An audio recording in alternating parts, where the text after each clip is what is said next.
Nakakainit ng betlog. Ha? Ah. Ano po ba ang tatalakayin mo, Birador Pikwa? Yan ang tanong. Yan ang tanong ha, ng ating mga pro-BBM supporter. Eh alam nyo naman mga kababayan, pag may nambababoy kay Pangulong Bongbong Marcos, eh medyo nagpumipilantik ang aking tenga mga kababayan no? Medyo nawawala po ako sa wisyo. At lumalabas po yung aking pagiging birador talaga no, pagdating dito sa social media. Eh yan naman po si no, tatalakayin kasi natin dito mga kababayan, itong pambabastos ni Esguera or Christian Esguera. Actually mga kababayan, pinapanood ko ito. Kahit papano, kahit boring yung kanyang mga ideolohiya, okay? Or mga podcast, no? Sinusuportahan natin kasi nga medyo pumapaling siya ng konti nung mga panahon na yon, 'di ba, Ma'am Monet? Oh, 'di ba? Salamat po sa mga new subscribers natin. Medyo pumapaling tayo ng bahagya sa kanya nung mga panahon na siya po ay nagde-defend or kahit papano nagbibigay ng simpatya sa ating mahal na Pangulo. Pero this time around, sabi nga natin, okay lang mang-criticize kay Pangulo, walang problema. Okay lang. Pero yung sasabi mo, kasi pag sinabi mong tanga si Pangulong Bongbong Marcos, mga kababayan, pag sinabi mong tanga, ibig sabihin nun walang silbi. Okay? Hindi karapat dapat maging Pangulo ng bansa. 'Di ba? O eto ang tanong natin. Aga-aga napapaano tayo no? Na-high blood agad tayo. Eto ang tanong natin. Sino ba, ikaw na UDP, sino ba ang pinagmamalaki mo, sino ba ang pinagmamalaki mo na good governance mo? Hindi, real talk. 'Di ba? Bira na kung bira po. Sino yung pinagmamalaki mo na ano ka? Na ano mo? Na pambato mo na sinasabi mo. Panay ka po na sa mga ginagawa ni Pangulong Bongbong Marcos. Po nga wala ka natutulong sa Pilipinas May natulong ka ba, Esguera? Buwak. May naitulong ka ba sa bansang Pilipinas? May naitulong ka ba rito? Sa pamumuno ni Pangulong Bongbong Marcos, may naitulong ka ba po? That's my question. May naitulong ka ba sa gobyernong ito? 'Di ba? Wala ka naman naitulong Kasi bakit? Tatak mo sa kokote mo, pinutok ka lang ng tatay mo sa sinapupunan ng nanay mo pero hindi. 'Di ba? Yan ang katotohanan. Huwag kang magtali-talinuhan. Huwag kang magtali-talinuhan na parang feeling mo entitled kang po. Hindi ka entitled dito. 'Di ba? Hindi ka entitled dito. Esguera, sa totoo lang hindi ka entitled dito. Nagtatali-talinuhan ka lang na akala mo naman, no, porke kagat na kagat kami lahat sa pakulo mo, porke sinusuportahan namin yung mga podcast mo, puki. 'Di ba? Masyado nang lumaki ulo mo. Parehas tayong supporter ni Senator Sani Trillanes. Saludo ko kay Sentry. Kasama ako ni Sentry nung panahon, nung panahon na nag-aano kami sa Caloocan. Nangangampanya kami. Nasa likod kami ni Senator Sani Trillanes. Alam ko, suportado mo rin si Senator Sani Trillanes, pero 'di ba?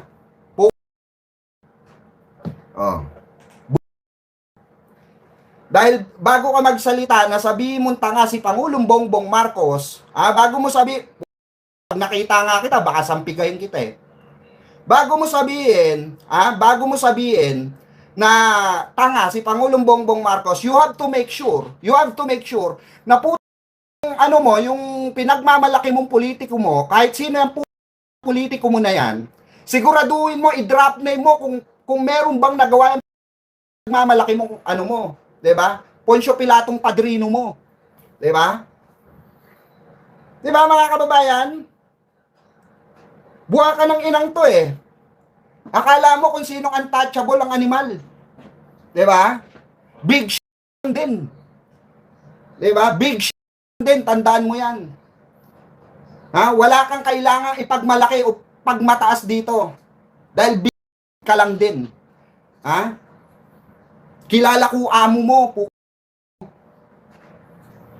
Kilala ko amo mo. Kala mo kung sino?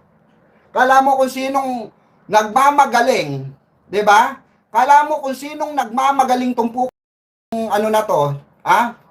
Kick out na journalist. Tama ba ako? Kick out na journalist? Ha? 'Di ba? Na walang potensyal. Walang potensyal kaya nag-podcast na lang. Oh. Eto ide-debunk natin na maayos, baka po nito, ang ganyan ka na lang, Berador Pikwa. Ide-debunk natin ng maayos. Pagbibigyan natin ng animal. Oh. Pagbibigyan natin yung hindurotot na yan. 'Di ba? Oo. We're with BNK during Centris campaign. Yes po, Rose Win Isidro. Yes po, kasama ko po si Koy. Si biyahe ni Koy, nakamotor po ako. Sa mga motorcade po. Kasama nyo po ako nung panahon ng eleksyon ni Sentry. Eto siguro, akala niya siguro, porque kaibigan na niya si Senator Sonny Trillanes, kukonsintihin na siya. Hindi po nangungunsinte si Senator Sonny Trillanes ng okay? Hindi po nangungunsintihan si Sentry. Eto, Ano'y natin kasi actually kanina ko pa dapat ilalive to. Medyo nagpa-cool down lang ako. Hindi ko naman nakalain. Kasi pag inumpisahan ko kasing banatan to si Esguerra, mga kababayan. Pag nabanatan ko tong gago na to, dire-diretso ko Ipakita muna natin sa kanya kung paano siya nakakahiya noon. Papakita ko sa iyo, Esguerra, kung paano kakahiya-hiya noon. Tapos magsasalita ka na si Presidente Marcos tanga. Ikaw ang tanga, gago. Pakinggan mo tong kahihiyan mo, bobo. Tignan nyo kung paano mapahiya tong ulupong na sintu-sintu na ito. Okay? Ito Good argument. The fact that the three justices are good. That is a factual argument. What makes that a factual argument? Does it have any direct relation to the case? No justice will impose the penalty that Justice Carpio is asking. So that is an argument that you've been raising for the COMELEC. Kasi alam mo, Christian, you know what the alleged crime is? It is just like a jaywalking It is just like a traffic violation. Feeling the fun that is like a jaywalking. Tingnan mo. Ino-orient ka ng attorney, gago. Dahil wala kang alam sa totoong argumento dito. 'Di ba? Wala kang alam sa totoong argumento rito. Ino-orient ka sa sarili mong podcast, bobo. 'Di ba? Tapos sasabihin mo, tanga, mas tanga ka nga kay Pangulo. Hindi mo nga kaya maging presidente kasi bobo ka real talk. Tali-talinuhan ka lang, tanga. Si Pangulong Bongbong Marcos hindi magiging Pangulo yan kung tanga yan. Ikaw ang tanga, Esguerra, bobo. Hindot ka lang. 'Di ba? 'Di ba? Sasabihin mong tanga si Pangulong Bongbong Marcos na kailan lang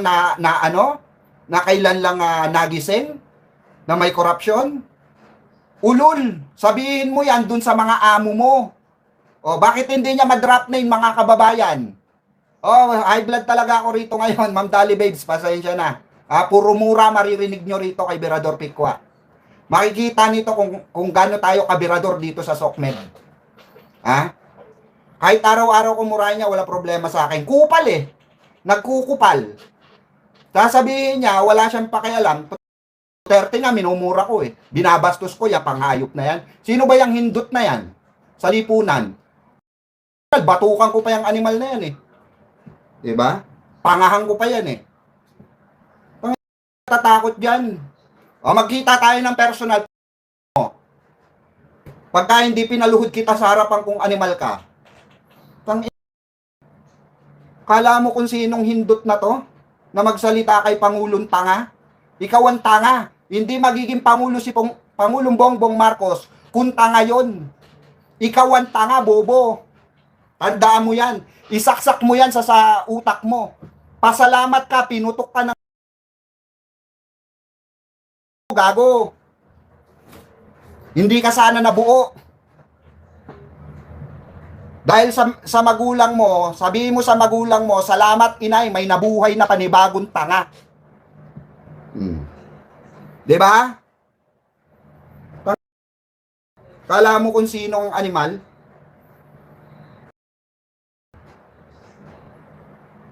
Baka pag nakita kita sa personal po, paluhudin kita sa harapan ko, tupiin kita sa walo, ayop ka. Tapang-tapangan. Di ba?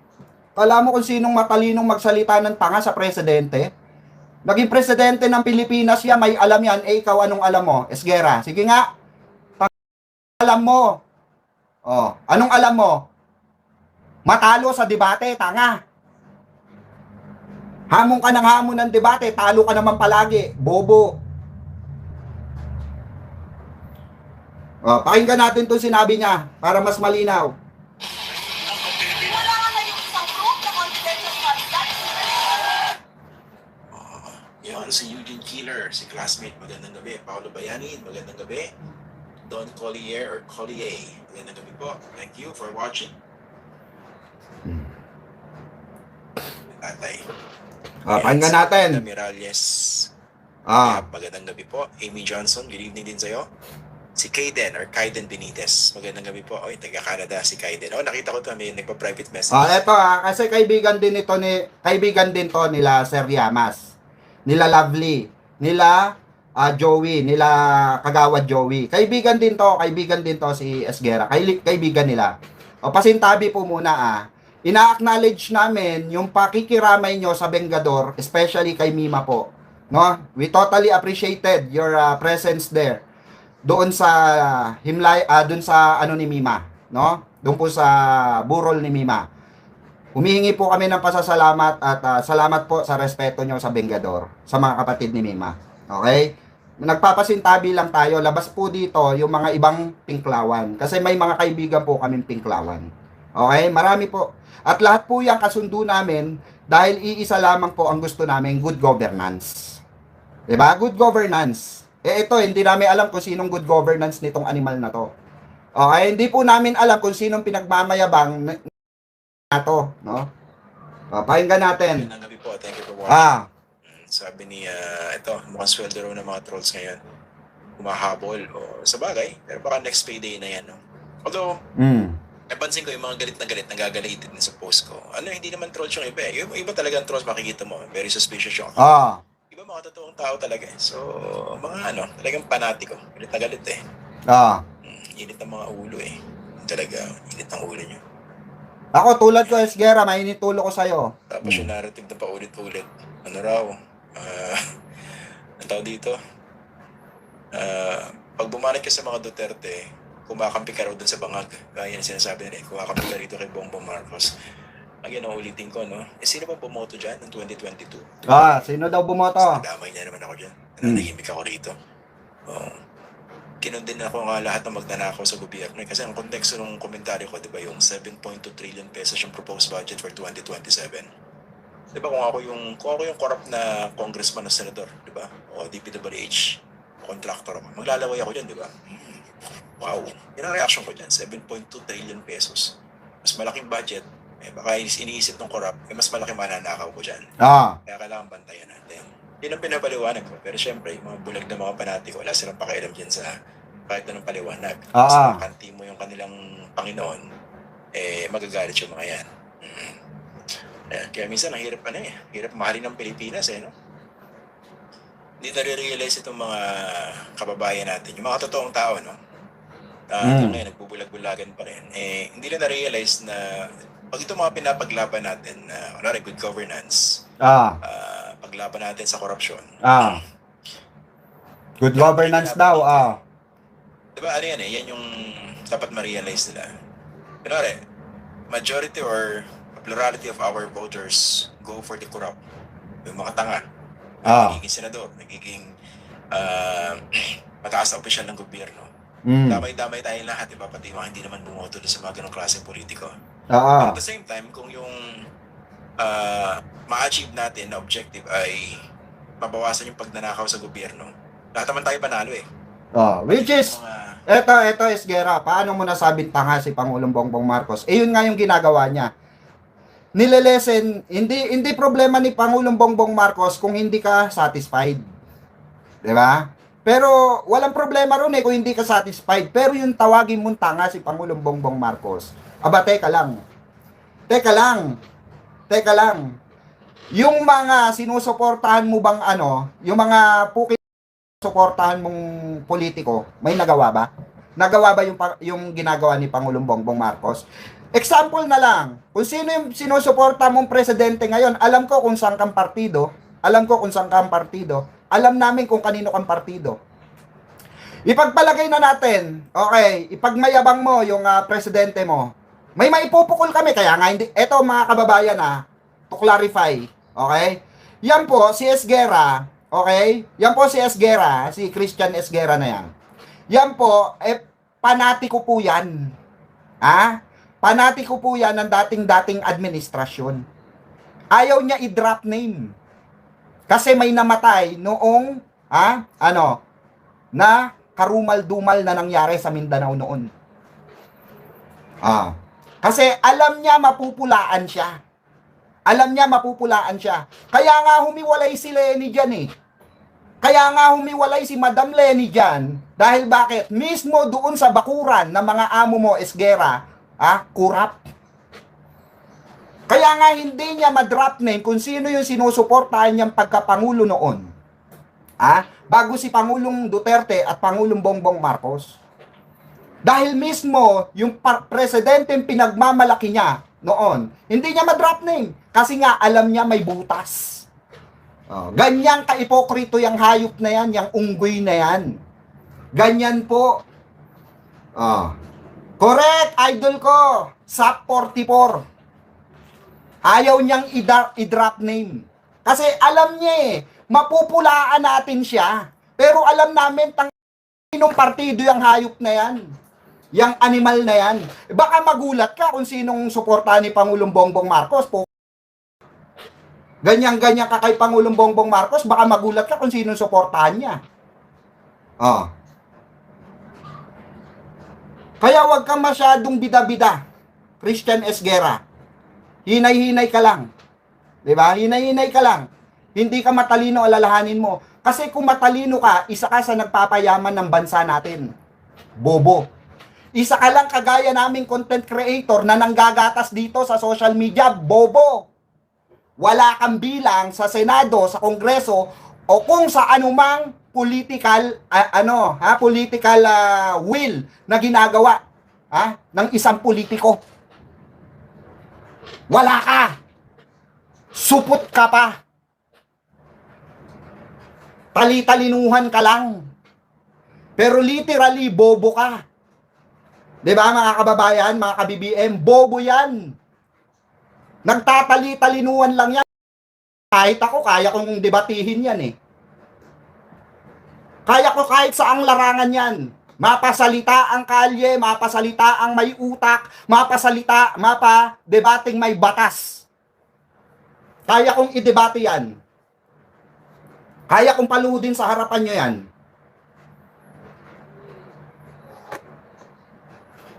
Diba? Baka nga hindi niyan dala itlog niya kahit saan eh. Baka nga hindi niyan dala itlog niya kahit saan eh. Baka sa harapan lang ng camera matapang yung animal na yan eh. Iharap nyo sa akin, tatampalin ko sa harapan nyo. Iharap nyo sa akin yan, sigurado tatampalin ko sa harapan nyo yan. Baka patupiin ko pa sa walo yan. Diba? Uulitin ko Esguerra, hindi magiging pangulo si Pangulong Bongbong Marcos kung bobo yun at tanga yun. Ikaw ang tanga at bobo, tandaan mo yan. Ikaw ang tanga at bobo dahil wala ka pambilang sa bansang ito. Isa ka lang manggagatas kagaya namin dito. Isa ka lang manggagatas sa mga viewer para magka-views, magka-pera. Sa mga views. YouTuber ka rin, tanga. Wala ka sa gobyerno para umasta na meron kang alam para sa sinasabi mo or dun sa pinupunto mo na good governance, bobo. Kahit saang argumento, sabihin mo na meron kang inambag sa good governance, ilatag mo. Ilatag mo, pukin. Ilatag mo. May achievement ka ba? Kagaya ni Pangulong Bongbong Marcos? May achievement ka, pukin? Wala. Dahil isa ka lang din inutil, namangmang, natali-talinuan dito kagaya ng mga DDS. Di ba? Wala ka nang ngayon nyo sabihin, ngayon nyo ipagmalaki ang putan doon sa mga follower ni Esguerra. Doon sa ano ni Esguerra. Ngayon nyo ipagtanggol yan. Sino ba pinagmamalaki niyang hayop na yan? Yung dating kurap din na napanot sa konsumisyon? Na inalisan ni Leni Robredo? Dahil nakita ni Leni Robredo na may kurakot sa mga administrasyon na yon. Kaya nga nagpinklawan eh. Kaya nga hiwalay na ang dilawan sa pinklawan. May mga kaibigan din po kaming dilawan. Tandaan nyo yan, may mga kaibigan kaming dilawan, pero yon matitino. May mga dilawan talagang matitigas ang ulo. Ako nga sinusuportahan ko eh. Yung good governance ni Risa Hontiveros, Sunny Trillanes, Laila De Lima. Pero never ever ko kinundina yung pinaglalaban nila para sa bayan. Tapos yung pinaglalaban ni Pangulong Bongbong Marcos laban sa korupsyon, tatangahin mo lang, bobo ka. Uulitin ko alam mo kung bakit bobo ka. Alam mo sa sarili mo yan kung bakit bobo ka. Tanga ka. Hindi mo naisip bago mo sabihan ng bobo o tanga yung aming presidente ng bansang Pilipinas, ng Republika ng Pilipinas. Bago mo sana sabihin yan, tumingin ka muna sa salamin kung anong klase ka ng tao. Diba? Ganun lang kasimple yun, mga ka-BBM, mga kababayan. Ganun lang kasimple yun. Titignan mo lang ang sarili mo kung sino ka at ikumpara mo sa presidente ng Pilipinas na wala ka pang hinawakan ni isang barangay, baka nga wala ka pang may pagmayabang eh. May pagmamayabang ka ba na hinawakan mong distrito? Kahit isa lang, putang. Kahit isa lang. Bago ka magsalita ng ganyan sa aming presidente, yung niluklok namin, dito sa bansang Pilipinas, tignan mo sarili mo at magulang mo. 'Di ba? Valid point naman siguro yung sinasabi ko rito. Na isa ka lang din kagaya namin na nanggagatas dito sa social media dahil sa views. Nakaka-animal eh. Pinapalabas mo pagiging birador ko, gusto ko na maging maayos eh. Akin lang dito. Sa akin lang po ang pinupunto ko rito. Christian Esguerra. Christian Esguerra. Ay, Maestro Paul TV, shoutout Eto, tandaan mo. Yung mga supporter ni Pangulong Bongbong Marcos na kumukuyog sa'yo ngayon, hindi nila kasalanan yun. Kasalanan mo yun. Kasi bakit? Nagmamalinis ka. Hindi mo nga mailatag sa platform mo mismo, sa mismong platform mo, sarili mong platform. Hindi mo mailatag kung sino yung sinasabi mong good governance. Wala ka nga mailatag na good governance na sinasabi mo. Kasi bakit? Sosoplahin lang namin. I-try mong ilatag yung mga, yung mga pambato mo sa senador, yung mga pambato mong presidente. Diba? Gangster, we do that better than anybody. I bet you got it twisted, you don't know who to trust. So many player hating niggas trying to sound like us. Say they ready for the front, but I don't think they know it. Straight to the depths of hell is where them cowards going. Well, all you still down, nigga, holler when you see me. And let these devils be sorry for the day they finally free me. I got a caravan of niggas every time we ride. Hitting motherfuckers up when we pass by. Until I die, live the life of a boss player. Cause even when I'm high, fuck with